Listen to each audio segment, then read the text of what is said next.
저는 절대 투자 적기가 아니다라고 봐요.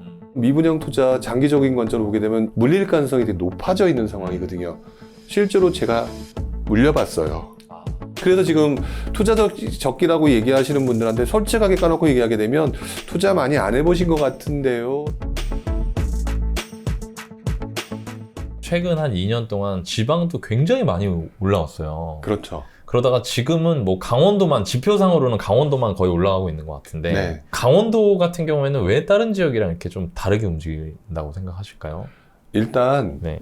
지방 같은 경우 묘한 그 시차 타이밍이 좀 있었던 것 같아요. 네. 뭐냐면은 저는 개인적으로 강원도와 전북이 지금 앞으로 다가올 입주 물량이 가장 적은 곳 중에 하나라고 봐요. 네. 실제로 찾아보게 되면. 근데 아마 지방장에 관심을 가졌던 분들을 생각해 보게 되면 2019년 후반부부터 네.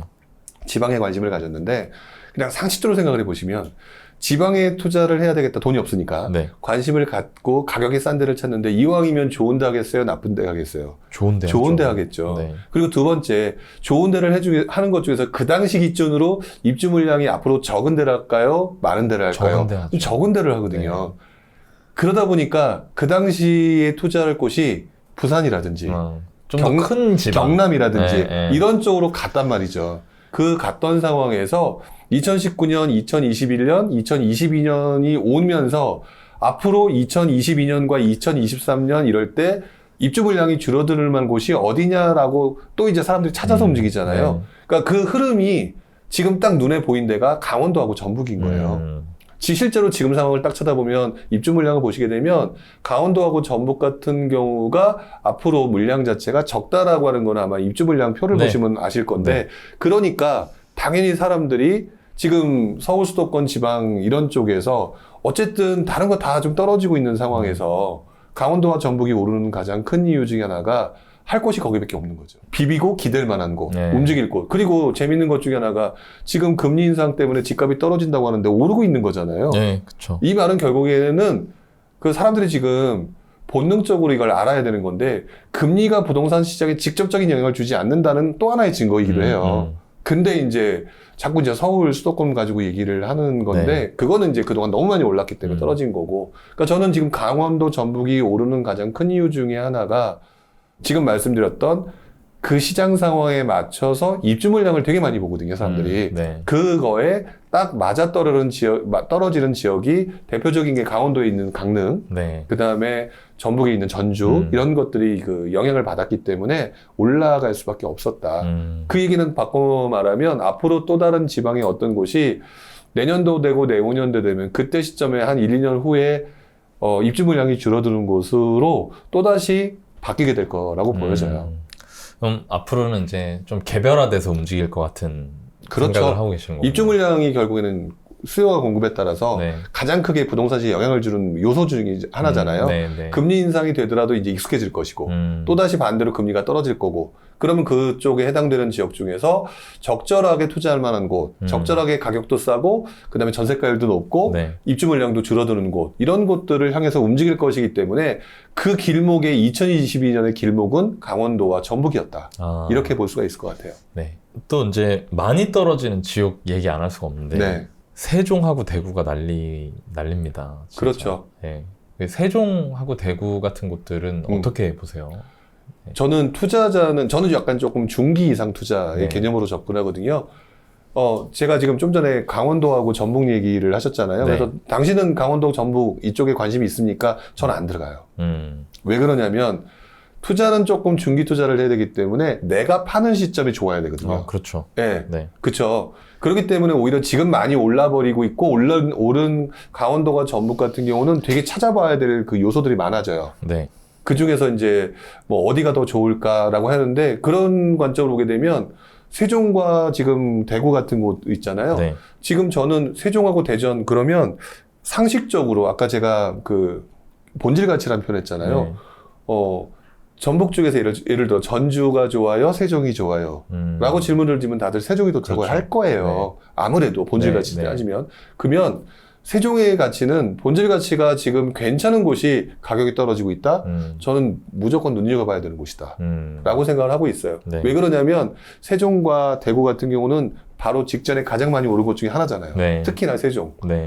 많이 올랐죠, 정말. 네, 아까 제가 네. 말씀드렸던 것처럼 많이 오른 곳은 주춤할 수밖에 없어요. 그래서 저는 하락 추세다 어떻게 해요? 라고 질문들을 하시는데 왜 자꾸 너무나 당연한 현상들을 가지고 고민하느냐. 너무 당연한 거다. 오히려 세종이라고 하는 곳들을 한 가지 예를 들어서 말씀을 드리면 세종이라고 하는 곳들이 그래서 진짜 그 지역에 있는 생활 권역 중에서 굉장히 좋은 곳 많이 떨어졌다? 들어가셔도 된다라고 저는 생각이 들어요. 떨어졌으니까 더 좋다. 네. 대구 같은 경우는 입주 물량이 상대적으로 좀 더 많아요. 많죠. 네. 네. 그렇기 때문에 저는 대구는 조금 더 늦게 봐야 된다고 생각을 하고 있기 때문에 이 지역들을 어떻게 보시느냐라고 얘기하게 되면 저는 싸게 사서 비싸게 파는 관점으로 생각하게 되고 조금 중기 관점으로 보게 되면 지금부터 지켜보셔야 될걸요 라고 말씀을 드리고 싶어요. 네, 좋습니다. 대구는 물량이 좀 있긴 있는데 네. 그 가격이나 이런 거는 어떻게 보세요? 대구가 좀 가격이 뭐 비싼 것 같다거나 아니면 네. 싼 것 같다거나 이런 부분은 어떻게 생각하세요? 일단 지금 세종과 비교하게 되면 세종의 입주 물량은 줄어들고 있어요. 네. 근데 대구의 입주 물량은 늘어나고 있잖아요. 네. 결국 그냥 심플하게 뭐 금리 인상 이런 거 따지지 말고 금리 인상 부분은 이제 대외적인 요인이니까 조금 더 제외를 하고 나고 일반적인 상황으로 보게 되면 세종과 대구 중에서 어디가 낫느냐라고 한다면 지금 당장은 세종이 낫다라고 볼 수가 있을 것 같고요. 네. 그다음에 대구는 아까 말씀드렸던 것처럼 입주 물량이 계속 늘어나고 있잖아요. 네.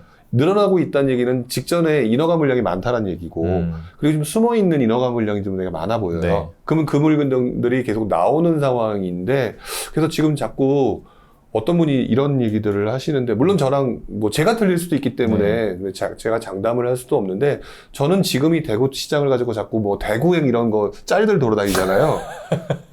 짤들 돌아다니는데 저는 절대 투자 적기가 아니다라고 봐요. 그리고 특히 이제 미분양들 막 들어가시잖아요. 네.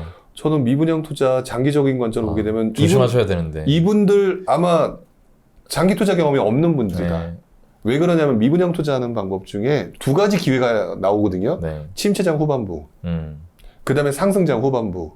근데 제 경험상 상승장 후반부에 미분양 투자를 들어가게 되면 아까 말했던 입주 물량이나 이런 거와 그 증가 부분과 그 다음에 투자자들이 이미 많이 들어갔어요. 네. 그렇기 때문에 여기서 물릴 가능성이 나타나요. 근데 대구가 바로 지금 이 상승장 후반부에 입주 물량도 많고 투자자들도 많이 들어간 시점이기 때문에 물릴 가능성이 되게 높아져 있는 상황이거든요. 실제로 제가 물려봤어요. 상승장 후반부에 미분양을 들어간 이유가 뭐였냐면 침체장 후반부에 미분양 투자를 해서 성공했다라고 하는 저의 경험만 믿고 시장 환경을 안 보고 상승장 후반에 들어갔다가 물렸죠. 그래서 지금 그 상황이 대구가 가능성이 있다라고 보는 거예요. 네, 지금 뭐 분양권 이제 다 빠져가지고 많이 빠졌더라고요. 그러니까. 그게 바로 뭐냐면 아까 제가 실수요자와 투자자들 얘기했잖아요. 투자자들이 어마어마하게 들어간 곳이에요. 여기를 실수요자들이 받아줘야 되는데 실수요자들도 지난 몇 년간 대구가 상승을 했기 때문에 다 받아줬단 말이에요. 더 이상 받아줄 사람이 없어요. 투자자들끼리 서로 그 폭탄 돌리기를 하는 상황인데 모든 움직임은 실수요자를 봐야 된다니까요. 실수요자를 봐야 되는 상황이라서 그래서 지금 투자 적기라고 얘기하시는 분들한테 솔직하게 까놓고 얘기하게 되면 투자 많이 안 해보신 것 같은데요 라고 말씀드리고 싶어요. 이러다가 틀리면 저도 욕먹겠지만 하도 이제 제가 보수적으로 접근하시는 관점을 전해주시는 거니까 대놓고 말씀을 조금 더 요즘 드리기를 원하시는 분이 많아서 좀 솔직하게 이렇게 말씀을 드리는 거죠. 네, 좋습니다.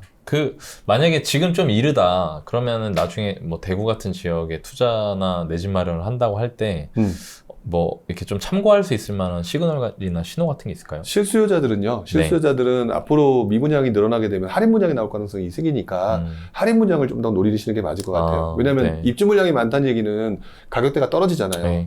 또 그리고 미분양 난 물건들은 분명 할인 분양이 들어갈 거다. 그러니까 실수요자들 거기 살고 계신 분들 대구 좋잖아요. 광역시인데 그렇기 때문에 대구 자체가 시기적으로 안 좋을 뿐이지 거기는 무조건 들어가는 게 맞다라고 생각이 들어요. 다만 단기적으로는 지금 조금 더 지켜봐라. 미분양 늘어날 것 같다. 미분양 늘어나는 속도를 보고 그리고 난 다음에 제가 아까 관찰하는 표현을 많이 했잖아요. 동네 살고 있으니 얼마나 관찰하기 편해요. 그랬을 때 보시다가 진짜 심각해지잖아요. 물론 그런 상황이 올지 모르겠는데 대구 같은 경우가 2008년, 2009년 그 전후에 지방주택 활성화 대책 나오면서 양도세 전액 감면이 또 나왔었어요. 그 당시에. 그 시기가 가장 좋죠. 그게 이제 침체장 후반부. 또 생소하신 분들 위해서 말씀드리면 장이 너무 안 좋아서 집을 사람들이 아무도 안 사면 지금 사시는 거 언제까지 몇 년 보유분은 양도세 안 받겠습니다. 정부에서 이런 정책이 나오는데 그런 게 이제 진짜 바닥을 보여주는 몇 가지 신호 중에 하나로 말씀을 해주신 것 같습니다. 네, 맞아요. 네. 좋습니다. 그 좀 주요 광역시들 어떻게 보고 계신지 좀 말씀 부탁드려도 될까요? 일단 인천은 지금 가장 큰 문제가 입주 물량이잖아요. 예, 입주 많이 물량이잖아요. 있습니다. 네. 근데 저는 냉정하게 말씀을 드리면 인천이라고 하는 동네가 서울과 경기도에 붙어 있어서 애들이 얼치기 취급을 받는 거지. 네. 그래서 사실 인천이 좀 불쌍하긴 해요. 네. 근데 인천에서 저는 인천 투자를 돈 없었던 시절에 제가 했던 거라 인천에 좀 애착이 좀 있어요. 네. 인천에서 조금 좀 열심히 했던 네. 그 기억이 있거든요. 인천에서는 오히려 그렇게 해서 떨어진 곳이 나타나면 그거 다 기회가 될 테니까 걱정하지 마시라. 300만 이상의 대도시다. 네. 이렇게 말씀을 드리고 싶어서 본질은 결국 싸게 사는 거잖아요. 네. 그렇기 때문에 인천은 좀 그렇게 말씀을 드려야 될 것 같고요. 지금 부산하고 광주, 울산 같은 경우는 전반적으로 지난 몇 년간 좀 많이 올랐고, 네. 울산 같은 경우는 앞으로 내년인가요? 후년인가요? 좀 물량이 되게 많잖아요. 네. 그리고 조성 경기가 조금 애매한 문제도 있고, 이제 이런 것들이 있기는 한데, 그렇다 하더라도 제가 볼 때는 결국에는 광역시는 광역시고, 썩어도 준치라고 생각이 들어요. 네. 썩어도 준치는 여러분들한테 기회가 계속 오는 동네임에 틀림이 없거든요. 그거는 저는 단기적으로는 지금 올해까지는 좀 애매할 거라고 보여지는데요. 네. 내년부터는 입주 물량이라든지 또는 기타 그 심리적인 위축 때문에 가격이 좀 떨어지는 게 있으면 낙폭과대 지역은 무조건 들어가셔도 된다 생각이 들고요. 특히나 네. 이제 이쪽 동네 같은 경우는 인천을 제외하고는 전반적으로 전세가율이 높아요. 네, 맞습니다. 네, 전세가율이 높잖아요. 대체적으로 보면은 그 뭐 광역시급은 좀 덜하지만 우리 지방장 얘기할 때 뭐 7, 80% 정도 된다 얘기하잖아요. 이런 전세가율을 보시게 되면 분명히 그때 또다시 투자자들이 몰려 들어온다. 그러니까 다른 어떤 지방 중소도시를 보기보다는 오히려 지금 좀 주춤하고 있는 나머지 광역시급들을 계속해서 관찰하시는 게 좋을 것 같다라고 말씀을 드리고 싶어요. 네, 좋습니다. 그 하락장 이제 보셨잖아요. 네. 그 하락장에서 이런 아파트 잘 버텼다. 그리고 앞으로 어떻게 될지 모르지만 만약에 네. 하락장에 온다면 네. 이런 것들이 좀 잘 버텨줄 것 같다. 그런 거 있으시면 좀 말씀 부탁드리겠습니다. 이게 조금 지역적인 편차가 좀 있고 이렇게 하기는 해요. 네. 그러니까 뭐다라고 딱 부러지게 말하기는 좀 애매한 것 같은데 그래도 제가 그 나름대로 생각을 하게 된다면 의외로 강남 같은 경우 있잖아요. 네. 의외로 떨어져요. 많이 빠지죠. 네, 많이 네, 빠져요. 그렇기 때문에 입지로 되게 좋은 지역은요. 본인이 영끌을 해서 들어가신 분들보다는 영끌하지 않은 분들은 떨어져도 괜찮은 나중에 계속 올라갈 수 있는 아파트이기 때문에 입지가 좋은 데로 들어가라 라고 말씀을 좀 드리고 싶고요. 네, 아무래도. 네, 왜냐면 네. 강남 같은 경우가 뭐 한 3, 4억 떨어졌는데 네. 결국 시간이 지나 보니까 엄청나게 올라갔던 그렇죠. 거는 다 알고 계시잖아요. 그러니까 입지가 좋은 곳이라고 한다면 내가 감당할 수 있는 수준에서 들어가는 지역은 하락장에서 더 충분히 견딜 수 있을 만한 지역이다. 그러니까 그런 데는 고민하지 말고 들어가라 라고 말씀을 좀 드리고요. 근데 의외로 많은 분들이 좀 착각하는 게 있어요. 네. 외곽은 외곽은 크게 떨어진다고 생각하시는 분이 많아요. 네. 네, 의외로 맞아요. 그렇게 많이 말씀을 하시거든요. 재밌는 거는요. 후반부에 엄청나게 오른 곳들이 있어요. 그런 곳들보다 대표적인 지역을 한번 얘기를 네, 해보게 되면 후반부에 경기도 이천 지역이 되게 많이 올라요. 네. 지금도 마찬가지예요. 네. 근데 시흥시 정왕동 같은데 생각하면 좀 평상시에 별로 관심이 없어요. 네, 그쵸. 근데 올라갈 때도 좀 조금밖에 안 올라가요. 조금밖에 안 올라가거든요. 근데 나름대로 수도권이거든요. 네. 경기도 이천 같은 경우는 그 부침이 좀 세요. 근데 시흥시 정왕동 같은 경우는요. 올라가고 난 다음에 적게 오르다 보니까 의외로 떨어지지 않고 평평하게 가는 경우를 되게 많이 봤어요. 참 맞습니다. 네, 네. 지역적으로 좀 차이가 나요. 그러니까 저는 수도권에서는 GTX 때문처럼 뭔가가 급격히 후반부에 올라간 지역은 조금 피하라.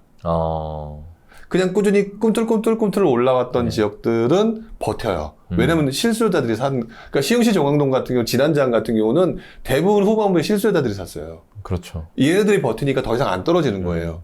그러니까 뭐 강남도 엄청나게 떨어졌고 마포 떨어졌다 이러는데 정왕동은 오르기만 하고 덜 떨어지는 거예요. 네. 그걸 보면서 되게 신기하게 생각했던 기억이 있어요. 그래서 여러분들이 공식처럼 뭐 입지가 좋은 것은 덜 떨어지고 외곽장은 심하게 떨어진다라고 하는 공식에 접목시키게 되면 또다시 틀릴 거예요. 네. 사실 현실에선 반대 현상이 나타나거든요. 네. 그러니까 저는 오버슈팅이 난 곳들은 크게 떨어진다. 특히 이제 대표적인 게 호재. 네. 호재부터서 많이 오른 곳들은 크게 떨어지는데 질환장애 중대형 아파트들 네. 그게 이제 똘똘한 채는 호재가 붙었거든요. 용인, 수지, 죽전 이런데. 진짜 그때 당시 분양가도 그렇고 너무 비싸게 분양도 했고. 그렇죠. 근데 그만큼 네. 많이 떨어졌잖아요. 엄청 많이 떨어졌죠. 엄청나게 떨어졌거든요. 그러니까 지금 잘 생각해 보시는 게 지금 하락장이 올 수도 있는 상황, 그런 상황에서 어디가 가장 많이 올랐냐. 상식적으로 야, 여기는 이 정도까지 오를 게 아닐 것 같았는데 이런 곳들은 분명히 많이 떨어져요. 많이 떨어질 거라고 보여지고요. 외곽 동네라고 하더라도 생각보다 많이 안 올랐거나 주변과 비교해서 오르기는 올랐는데 이 정도는 그냥 그럭저럭 올랐네. 네. 여기는 아마 실수요자들이 많이 샀기 때문에 여기는 의외로 안 떨어질 거라고 생각이 들어요. 아니, 진짜 저도 이렇게 부동산 공부하면서 느낀 건데, 네.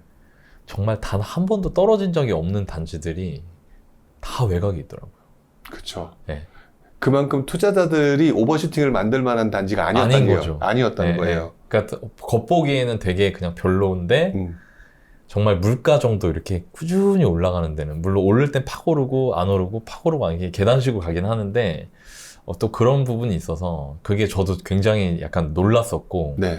여긴 동네가 별로고 심지어 단지도 별로인 것 같은데 왜 안 떨어졌지? 그리고 또 반대로 사람들이 진짜 좋아할 만한 데는 오를 때 많이 몰리는 것 같아요. 맞아요. 몰리니까 오버슛이 나오고, 네. 그러니까 또 많이 오르니까 또 안 좋을 때 떨어지고. 그렇죠. 그래서 네. 제가 항상 저는 뒷북 치지 마라. 그러니까 인덕원 동탄이 지금 많이 떨어진 이유, 뭐 다른 곳들 요즘에 많이 떨어진 곳이 네. 다 상당수 많은 사람들이 본인들의 감 이런 거 생각하지 않고 또는 공부하지 않고 네. 그냥 누가 오른다니까 뒷북치고 쫓아간 곳들이 항상 오버슈팅이 나오고 맞습니다. 거기가 가장 크게 떨어지거든요. 음. 그러니까 지금 하락장에서 버티는 지역은요 오버슈팅이 나오지 않은 지역들이 더 잘 버텨요. 네.